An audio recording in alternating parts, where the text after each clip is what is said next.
আমি জালসা থেকে আসছি। হুম আমি রানীগঞ্জ হাটে যাব। হুম কি অবস্থা? রাস্তার খুবই খারাপ। যখন জল আসে রাস্তাঘাট ভেঙে একাকার হয়ে যায়। আমাদের দুর্বিঘ্নে যাতায়াত করতে হয়। নৌকা ছাড়া গতি নেই। দেখা গেল যে দুদিন যদি নৌকা না থাকে আমাদের জালসার লোক রানীগঞ্জ আসতে পারবে না। ঘুরে আসতে হয়। হ্যাঁ, ঘুরে আসতে হবে, অলতর কৃষ্ণপুর দিয়ে ঘুরে আসতে হবে। তাছাড়া কোনো কোনো রাস্তা বিকল্প মোটামুটি 32 কিলোমিটার ঘুরতে হবে। তাতে কত টাকা বেশি লাগে?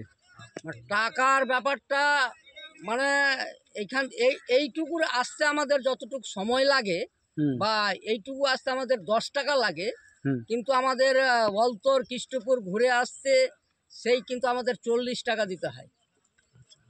সময়ও লাগে অনেক, গাড়ি পাওয়া যায় না। হ্যাঁ, একটা যদি প্রসূতি মা মানে ডেলিভারি মা তাকে নিয়ে যদি হসপিটালে যদি পৌঁছাতে হয়, হ্যাঁ, অলতর কৃষ্ণপুর দিয়ে পৌঁছাতে গেলে সেই প্রসূতি মায়ের কি অবস্থা হবে না হবে বলা মুশকিল আছে। আপনি তো পঞ্চায়েত, আমি পঞ্চায়েত মেম্বার নই, জালসা হুম। মানে পশ্চিম পাটের আমি বুথ সভাপতি। আচ্ছা, কোন দলে?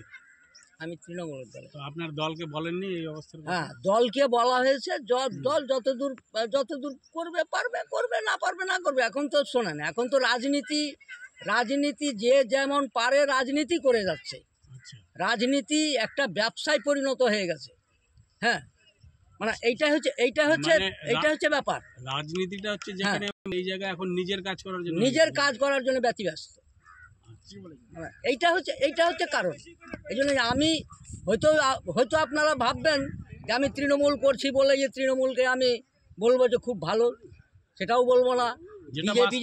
বিজেপি যে ভালো, বিজেপিকে আমি ভালো বলবো না। যেটা বাস্তব, যেটা আমি পাচ্ছি সেই কথাটাই বলছি আর কি। কি নাম আপনার? আমার নাম আশুতোষ মণ্ডল।